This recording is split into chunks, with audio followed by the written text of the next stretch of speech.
Alors bonjour, moi je m'appelle Hugo du coup, je suis soigneur sur le parc depuis 5 ans et je m'occupe du coup principalement des grands carnivores, dont cette magnifique petite famille jaguar. Vous avez Mato au fond là-bas, Mato il a 9 ans, vous avez Catalina qui est perchée juste là, Catalina elle a 11 ans, et on a Inti qui est du coup issue de l'union Catalina et Mato, et qui lui est né le 27 mai dernier au sein du parc. Nous, il faut savoir qu'on les nourrit tous ensemble, ce qui est assez rare quand même, hein, parce qu'on aura tendance plutôt à séparer les individus et on fait ce qu'on appelle du carcass feeding. Un jaguar en milieu naturel, il va pas manger tous les jours. Au contraire, il va manger en une fois. En fait, il est adapté, lui, et conçu pour manger en une fois. Nous, ce qu'on va faire, c'est qu'on va leur donner un seul repas par semaine et après, ils se gèrent sur toute la semaine.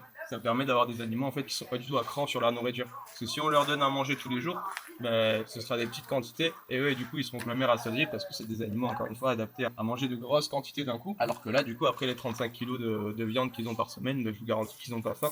Maintenant, on a des animaux qui sont voilà, beaucoup plus posés, qui nous assimilent, nous pas en tant que soigneurs, uniquement à la nourriture. En général, on séparera le papa de la maman et du petit, de peur que le père s'en prenne au petit, en fait, hein, parce que c'est des félins qui de base sont solitaires. Le papa participe pas du tout à l'éducation du petit.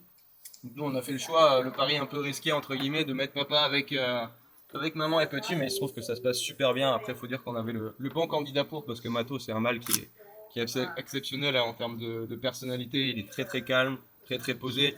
Du coup, le jaguar, comme je disais, c'est le plus grand félin qu'on va retrouver en Amérique. Par conséquent, c'est le plus grand carnivore là-bas. Donc, c'est ce qu'on appelle un super prédateur. C'est-à-dire qu'il n'y a rien au-dessus de lui dans la chaîne alimentaire.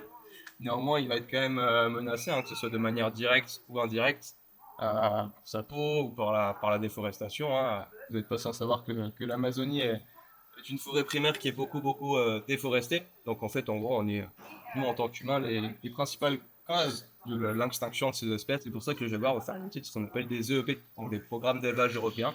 En ayant de la reproduction des petits bébés caméliques, comme humains, on participe à notre échelle en fait à la conservation du jaguar. Si ça vous intéresse de passer la nuit avec nos chers petits jaguars, vous avez des lodges pour 6 personnes pour passer voilà, la nuit avec notre petite famille jaguar qui se prête bien au jeu, qui reste bien à côté de vous dans le salon ou dans la chambre notamment.